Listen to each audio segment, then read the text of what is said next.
Hello everyone, welcome to the physical educator. और आज से हम स्टार्ट कर रहे हैं क्लास 12th की सीरीज़, जिसके अंदर हम सबसे पहले करने जा रहे हैं चैप्टर फर्स्ट, जिसका नाम है प्लानिंग इन स्पोर्ट्स। ठीक है, तो आज से हम ये स्टार्ट करेंगे और धीरे धीरे आने वाले दिनों में धीरे धीरे चैप्टर्स को ख़त्म करते हुए पूरे के पूरे सिलेबस को कवर करेंगे। तो चलिए सबसे पहले देखते हैं इस चैप्टर के अंदर के कंटेंट्स क्या है। तो कंटेंट जो है वो है पहला, meaning and objective of planning in sports. फिर आता है various committees and their responsibilities. उसके बाद है टूर्नामेंट्स के बारे में कि नॉकआउट टूर्नामेंट क्या होते हैं, उसके क्या फ़ायदे क्या नुकसान है। ऐसे ही लीग टूर्नामेंट और राउंड रॉबिन और कॉम्बिनेशन टूर्नामेंट। फिर है procedure to draw fixtures, knockout and leagues. और लास्ट में जो 2 टॉपिक हुआ करते थे पर अब ये सिलेबस का पार्ट नहीं है। तो अगर आपको नॉलेज के लिए गेन करने के लिए ये वीडियोस को देखना चाहते हैं तो मुझे कमेंट सेक्शन के अंदर बताइए। अगर मुझे पॉजिटिव कमेंट्स आए तो इसके ऊपर वीडियो बनेगी, नहीं तो ये सिलेबस का पार्ट तो वैसे भी नहीं है, एग्ज़ाम में इसमें से कुछ आना भी नहीं है, तो इसको स्किप करके हम नेक्स्ट चैप्टर की तरफ बढ़ जाएंगे। ठीक है,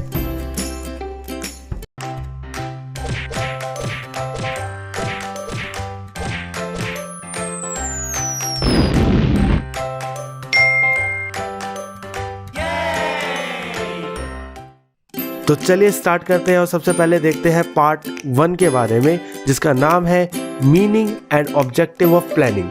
ठीक है, तो सबसे पहले जानते हैं मीनिंग ऑफ प्लानिंग की प्लानिंग का मतलब क्या है। अगर प्लानिंग का मतलब समझना है ना, तो सबसे पहले इनकी बात को समझते क्या बोलना चाह रहे हैं। Planning is an intellectual process of thinking in advance about setting goals and develop strategies which are required to attain the goal efficiently। ठीक है, अच्छा एक बात बताओ, जब हम प्लान करते हैं क्या वो हम करंट टाइम के लिए करते हैं? ऐसा तो नहीं होता। मैं अगर कुछ चीज़ के बारे में प्लान कर रहा हूँ तो मैं वो फ्यूचर के बारे में करूँगा। ठीक है, मैंने प्लान किया अपने फ्रेंड्स के साथ कि मैं मॉर्निंग के अंदर उनके साथ फुटबॉल खेलने जाऊँगा। ठीक है, तो ये मेरा प्लान हो गया। अब हम आगे आने वाले, हमारा गोल हो गया कि मुझे फुटबॉल खेलना है, तो उस गोल को अचीव करने के लिए अब मैंने प्लान किया, पहले से ही सोच के रखा, स्ट्रैटेजीज़ बनाऊंगा कि मैं इस रास्ते से जाऊंगा, इसको फ़ोन करूंगा, उसको फ़ोन करूंगा, इतने बजे का अलार्म सेट कर लेता हूं। ठीक है, तो प्लानिंग क्या है? Planning just thinking in advance, कि मैं पहले से ही सोच के अपने गोल्स को, अपने ऑब्जेक्टिव्स को सेट कर रहा हूँ ताकि मुझे अपने गोल्स और ऑब्जेक्टिव फाइनली अच्छी तरीके से अचीव हो जाए, कम टाइम में अचीव हो जाए, मुझे उसके लिए बहुत ज़्यादा सफ़र ना करना पड़े। ठीक है, अगर मैं ढंग से अलार्म लगाऊंगा, मैं ढंग से प्लान सेट कर लूँगा कि हाँ मैं बाइक पे जाऊँगा, स्कूटी पे जाऊँगा, किस किस फ्रेंड्स को फ़ोन करना है, तो मेरा सिस्टमैटिक अगर मैं चलूँगा तो मेरा ईजिली हो जाएगा। और मैं एट अ टाइम सोचूंगा कि हाँ अब सोचूंगा फिर कहाँ से क्या चलूँ, कैसे जाऊँ, तो वो डिफ़िकल्टीज क्रिएट करेगा। ठीक है, तो प्लानिंग क्या है? जस्ट मैं थिंक कर रहा हूँ, सोच रहा हूँ उसके बारे में एडवांस में, ताकि मैं आगे आने वाले जो मेरे गोल्स हैं उनको बहुत एफिशिएंटली उनको अचीव कर सकूँ। ठीक है, दिस इज़ प्लानिंग। अच्छा, अगर प्लानिंग की डेफिनेशन के बारे में बात करूँ तो अकॉर्डिंग टू मिशेल ने बोला, planning is usually interpreted as process of develop a strategy to achieve desired objectives और टू सॉल्व प्रॉब्लम्स और टू फैसिलिटेट एक्शन। ठीक है, वो प्लानिंग क्या है भाई? प्लानिंग है कि भाई अपनी स्ट्रैटेजीज बना लो कि आगे आने वाली जो रुकावटें हैं, ठीक है, और आगे आने वाली जो हमारे ऑब्जेक्टिव्स हैं, जो हमारा फाइनल गोल है, उसको अचीव करने के लिए जो मैंने छोटे छोटे लेडर्स बनाए हैं ऑब्जेक्टिव के, तो मैं उन ऑब्जेक्टिव्स को कैसे अचीव करूं, मैं अपनी प्रॉब्लम्स को कैसे सॉल्व करूं, ताकि मैं वो फाइनल जो मेरा गोल है उस तक पहुंच पाऊं। ठीक है, तो वो हेल्प करना, वो स्ट्रैटेजी डेवलप करना, ये काम है हमारे प्लानिंग का। ठीक है, तो ये थी डेफिनेशन जो कि दी हमें मिशेल ने। अब आगे बात करते हैं ऑब्जेक्टिव ऑफ प्लानिंग, कि प्लानिंग के बारे में जान तो लिया प्लानिंग होता क्या, अब प्लानिंग करें क्यों। अब ये भी बहुत ज़्यादा अच्छे तरीके से मेरे हिसाब से क्लियर हो ही गया होगा, एक रफ आइडिया तो लग ही गया होगा। अब हम पॉइंट्स देखते हैं इसके। ठीक है, तो सबसे पहला पॉइंट जो है वो है to reduce unnecessary pressure of immediacy. ठीक है, मैंने बोला देखो, अगर आपने कोई प्लान नहीं कर रखा तो एट टाइम आपको चीज़ों की रिक्वायरमेंट होगी और वो चीज़ें आपके पास नहीं होगी। ठीक है, तो अब एकदम से लाओ ऐसा करोगे तो हड़बड़ी के अंदर क्या होता है, काम खराब होता है। ठीक है, मैंने बोला कि भाई आपको सुबह स्टेज परफॉर्मेंसेस देनी है 1 आवर की, प्रिपेयर करो अपने बच्चों के साथ, ठीक है। तो वो बच्चों को अरेंज करना कि कौन आएगा क्या होगा, अगर मैं सिस्टमेटिक प्लान से चलूँगा तब तो हो जाएगा। एट ए टाइम मैं बोलूँगा कि हाँ भाई अब तू बोल दे, हाँ आप आके बोल दो, तो वो नहीं होगा। कई लोग पीछे भाग जाएंगे, कई लोग आएंगे नहीं, ठीक है। तो इमीडिएसी जो होती है ना, एकदम से इमीडिएटली अभी मेरे को ये काम करना है, ठीक है, तो वो उसकी सारी समस्याओं को वो दूर कर देता है। सेकेंड है to maintain good control over all the activities. मैं सारी एक्टिविटीज़ को प्रॉपरली कंट्रोल कर पाऊंगा क्योंकि मैंने एक सिस्टमैटिक तरीके से मैं चल रहा हूँ, मैंने एक प्लान सोच के रखा हुआ है, ठीक है। अगर वो प्लान नहीं होगा तो मेरा कंट्रोल नहीं है, मेरे को खुद को ही नहीं पता क्या करना है, तो मैं दूसरों को क्या डायरेक्ट करूँगा, ठीक है। आगे आता है टू फैसिलिटेट प्रॉपर कोऑर्डिनेशन। अगर प्रॉपर प्लान है मेरे पास तो मैं उसके हिसाब से लोगों को काम दूंगा और वो आपस में एक दूसरे से बात करके मेरा पूरा गोल को अचीव करने में हेल्प करेंगे, ठीक है। मैंने बोला एक टूर्नामेंट कराओ फुटबॉल का, ठीक है, तो मैं तभी दूसरों को डायरेक्ट कर पाऊंगा या मैं दूसरों को समझा पाऊंगा कि क्या काम करना है जब मुझे खुद को मैंने प्लान कर रखा हो कि ऐसे टीम आएगी, उनको यहाँ पे स्टे करवाना है, ऐसे ऐसे मैं उनको चेस्ट नंबर दूंगा, ये करूँगा, सारी चीज़ें सोचना, ठीक है। आगे आता है to reduce chances of mistakes. अगर एक प्रॉपर प्लान है हमारे पास तो वो क्या करेगा, हमारे मिस्टेक्स के चांसेस को ख़त्म कर देता है, ठीक है। नहीं तो अगर प्रॉपर प्लान नहीं है तो क्या होगा, धीरे धीरे मेरे को अलग अलग प्रॉब्लम्स को फेस करते रहना पड़ेगा, जिसकी वजह से इंस्टेंटली मुझे कभी किसी सामान की ज़रूरत पड़ जाएगी या मैं कंट्रोल खो दूंगा लोगों पे से, मैं खुद को ही नहीं पता काम कैसे करूँ तो दूसरे से कोऑर्डिनेशन कैसे करवाऊँ, ठीक है। तो प्लानिंग बहुत इंपॉर्टेंट है और ये इंक्रीज़ कर देता है एफिशिएंसी। एफिशिएंसी का मतलब होता है कि भाई कम कॉस्ट ज़्यादा आउटपुट, ठीक है, कम से कम टाइम में अच्छा सा अच्छा आउटपुट। अगर मोटा मोटा बताऊं तो यही होता है, ठीक है। तो टू इंक्रीज एफिशिएंसी, ये हमारी एफिशिएंसी को बढ़ाएगा प्लानिंग करेंगे तो। टू एनहेंस क्रिएटिविटी, अगर प्लानिंग अच्छी होगी तो हम कुछ क्रिएटिव भी सोच सकते हैं उस बिटवीन द टास्क कि मैं क्या डाल दूँ या मुझे गोल अचीव करने के लिए मैं बीच में और क्या कर सकता हूँ, ठीक है। तो हमारी क्रिएटिविटी भी बढ़ती है। और टू एनहेंस स्पोर्ट्स परफॉर्मेंस, अगर एक प्रॉपर प्लान होगा, मैंने टूर्नामेंट मुझे खेलना है मैंने सोचा, तो मैं प्रॉपर प्लान करके चलूँगा शुरू से ही कि हाँ अगर मुझे टूर्नामेंट खेलना है तो मुझे कम से कम दिन में 3 घंटा ट्रेनिंग करनी पड़ेगी, हाँ मैं प्रॉपर डाइट लूँगा, प्रॉपर स्लीप लूँगा ताकि मेरी प्रॉपर रिकवरी हो।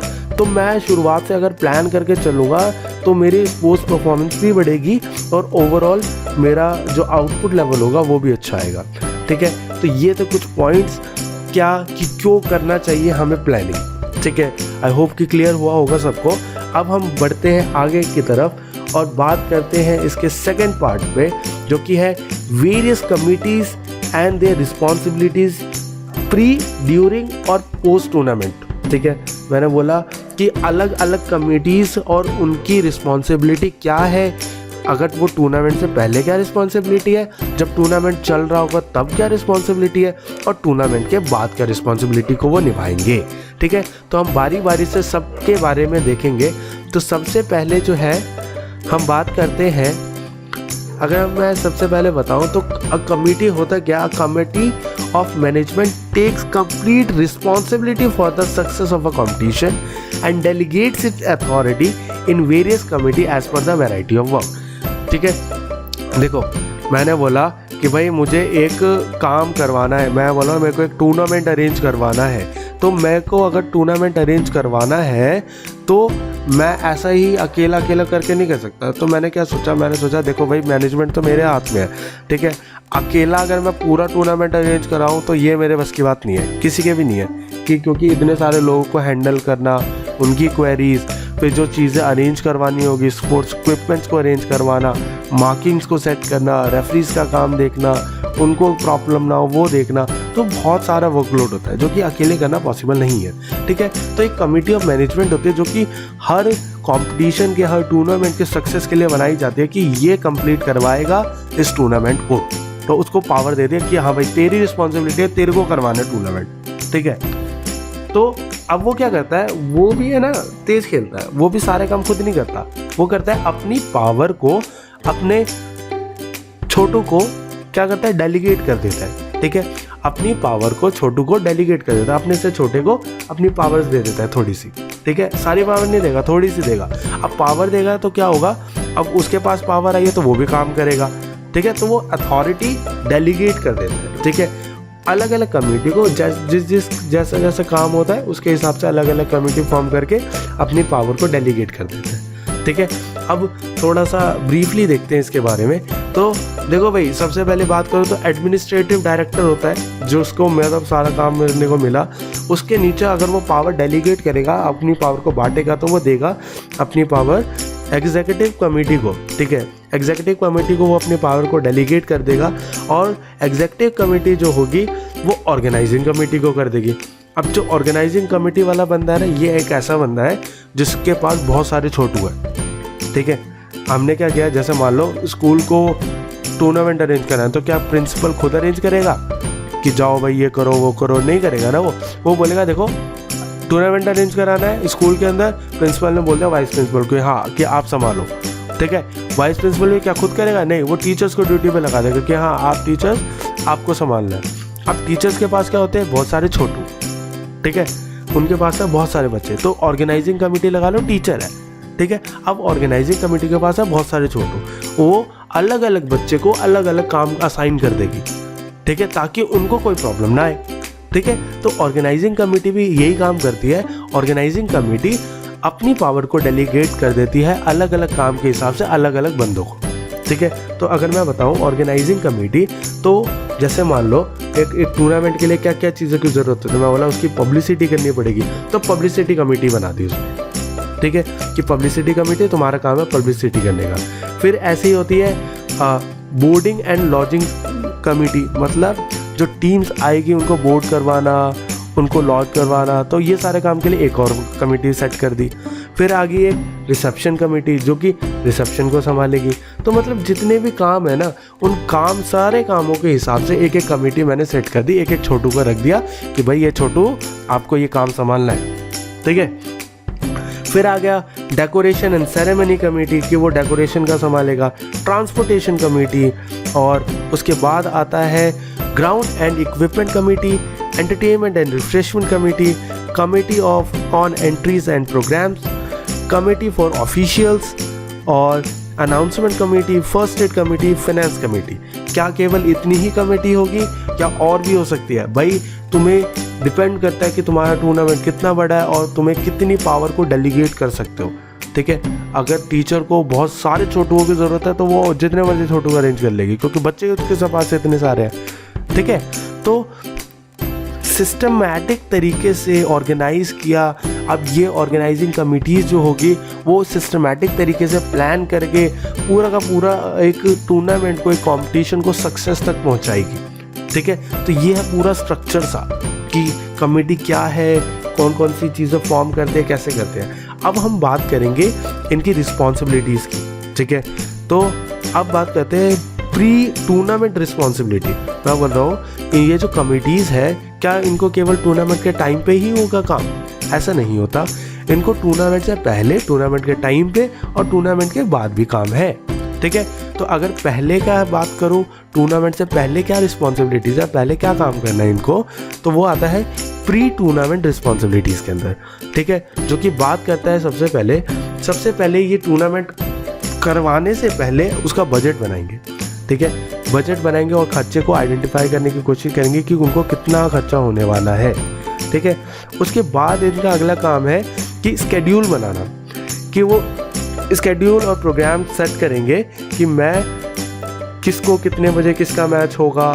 जैसे मैं बोलूँ क्रिकेट मैच जो होते हैं, सबसे पहले क्या होता है, कोई भी कमेटी होगी वो बजट सेट करेगी कि कितना खर्चा होने वाला है, क्या होने वाला है, कैसे करेंगे, ठीक है। सेकंड होता है फिर वो स्केड्यूल बनाएगी सबका, ठीक है, किसका मैच किसके साथ करवाऊँ, कौन किसके साथ अच्छा रहेगा, ठीक है। फिर आता है preparing grounds, courts and tracks, ठीक है। जो ग्राउंड रिक्वायर्ड है कैसा वैसा बनाना, क्रिकेट के लिए पिच तैयार करना, फुटबॉल के लिए उनका ग्राउंड तैयार करना, बास्केटबॉल के लिए उनका कोर्ट तैयार करना, ठीक है, रनर्स के लिए उनका ट्रैक तैयार करना। तो सबसे पहले उनको प्रिपेयर किया जाएगा जहाँ पर टूर्नामेंट होने वाले हैं। उसके बाद उनका काम है कि जो भी स्पोर्ट्स इक्विपमेंट रिक्वायर्ड है उसको अरेंज करवा के वहाँ पे रखो।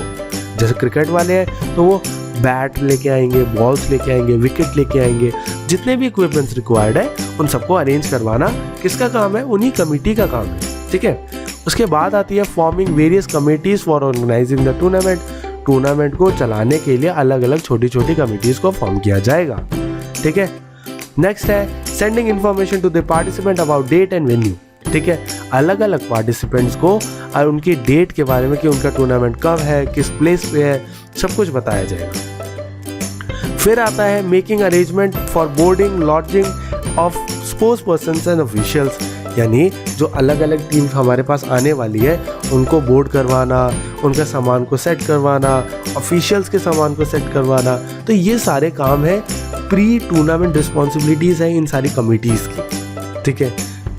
और लास्ट जो है वो है अरेंजिंग प्राइजेस एंड सर्टिफिकेट्स। जितने भी प्राइज़ है, सर्टिफिकेट्स है, उनको अरेंज किया जाएगा पहले, ताकि टाइम पे आने पे उसको डिस्ट्रीब्यूशन किया जा सके, ठीक है। और last sending entry form and preparing fixtures, ठीक है। यानी सारे सबको एंट्री फॉर्म दिया जाएगा और उनका ग्राफ तैयार किया गया जाएगा कि कौन सा टूर्नामेंट किसके साथ करवाऊँ, क्या करें, कब करें, ये सब चीज़ें, ठीक है। अब बात करते हैं ड्यूरिंग टूर्नामेंट रिस्पॉन्सिबिलिटीज़ की, यानी टूर्नामेंट अगर चल रहा है जब, तो उस टाइम पे उनकी क्या रिस्पॉन्सिबिलिटी है, उनको क्या काम करने हैं, ठीक है। तो सबसे पहला मैं बताऊँ ensuring proper arrangement during inauguration. Inauguration के टाइम पे प्रॉपर अरेंजमेंट होना चाहिए कि इनॉग्रेशन तो बहुत अच्छी हो, ठीक है। सेकंड आता है चेकिंग ग्राउंड कोर्ट्स ट्रैक। अब तुमने भाई प्रिपेयर तो टूर्नामेंट से पहले ही कर दिया, अब टूर्नामेंट से जस्ट पहले या टूर्नामेंट के टाइम पे उसको चेक तो करोगे ना कि प्रॉपर बना हुआ है कि नहीं बना हुआ, ठीक है। Ensuring the event organise as per schedule. जो उनका काम क्या है कि इवेंट जो है हमारा वो एज पर स्केड्यूल चलता रहे, ठीक है, तो उसका ध्यान रखना। नेक्स्ट आता है उसके बाद to check arrangement of refreshment to players and officials, ठीक है। उनको प्लेयर्स को, ऑफिशियल्स को रिफ्रेशमेंट देना, उनको रिफ्रेशमेंट मिली कि नहीं मिली उनको चेक करना, ठीक है। ये सारे काम हैं उन कमिटीज़ के। Making necessary announcement regarding the progress of the tournament. Tournament अगर जो चल रहा है उसके अंदर कैसे कैसे प्रोग्रेस होती जा रही है, अब किसकी बारी है, अब किसकी बारी है, तो ये सारी चीज़ें बताना भी काम है उन्हीं कमेटी का, ठीक है। To impart first aid to the injured athletes. अब भाई टूर्नामेंट खेलते हुए या कोई भी कंपटीशन खेलते हुए कभी भी किसी को भी इंजरी तो हो ही सकती है, ठीक है। अगर वो माइनर इंजरीज होती है तो उनको at a time first aid दिया जाता है, नहीं तो अगर मेजर इंजरीज होती है तो टूर्नामेंट को उसके लिए ड्रॉप करवा के उसको बाहर निकलवा दे के टूर्नामेंट से और उसका ट्रीटमेंट करवाया जाता है, ठीक है। नेक्स्ट आती है preparing score sheet for record, ठीक है। रिकॉर्ड मेंटेन करने के लिए स्कोर शीट बनाई जाएगी। उसके बाद आता है प्रोवाइडिंग अपडेट इन्फॉर्मेशन को अपडेट किया जाएगा और मेंटेनिंग प्रॉपर डिसिप्लिन। ये सारे काम है किसके, ये सारे काम है ऑर्गेनाइजिंग कमिटी के। कब? ड्यूरिंग द टूर्नामेंट, अगर टूर्नामेंट चल रहा है तब, ठीक है। आगे बात करते हैं हम पोस्ट टूर्नामेंट रिस्पॉन्सिबिलिटीज़ की, और ये हमारा आखिरी पार्ट है, ठीक है, कि टूर्नामेंट के बाद हम उनकी क्या रिस्पॉन्सिबिलिटीज़। अब तो टूर्नामेंट करवा दिया ना, हो गया सक्सेस, अब उसके बाद क्या करें। तो अभी सक्सेस नहीं हुआ, सक्सेस तब होगा जब वो उनको प्राइजेस और सर्टिफिकेट्स दे देंगे, ठीक है। सक्सेस तब होगा जब उनकी डिटेल्ड रिजल्ट बना के सारी नेसेसरी इन्फॉर्मेशन को कलेक्ट किया जाएगा, ठीक है। और जो भी बंदे आए हमारे पास उनसे जो हमने सिक्योरिटी चार्जेस लिए तो उन सबको रिफंड करो, अगर वो टीम डिपार्ट हो रही है वहाँ से, निकल रही है वहाँ से, तो ठीक है। To collect all the records files related to the sports tournament. तो स्पोर्ट्स टूर्नामेंट से रिलेटेड जितने भी रिकॉर्ड्स है, फाइल्स है, उन सबको कलेक्ट करके रखो, ठीक है। उसके बाद आता है to make all the payments to the official and other concern persons. तो जितने भी लोग हैं, जितने भी ऑफिशियल्स हैं, उनके लिए पेमेंट को मेंटेन करो, कंसर्न करो, ठीक है। नेक्स्ट आता है to prepare reports related to the expenditure of the tournament. तुमने कितना खर्चा कर दिया उसकी लिस्ट बनाओ और तैयार करो। To present memento to the chief guest of honours. जो भी चीफ गेस्ट ऑफ ऑनर है जिसको तुमने बुलाया है टूर्नामेंट के अंदर, तो अब वो आया है, अगर अपना टाइम निकाल के, तो तुम उसको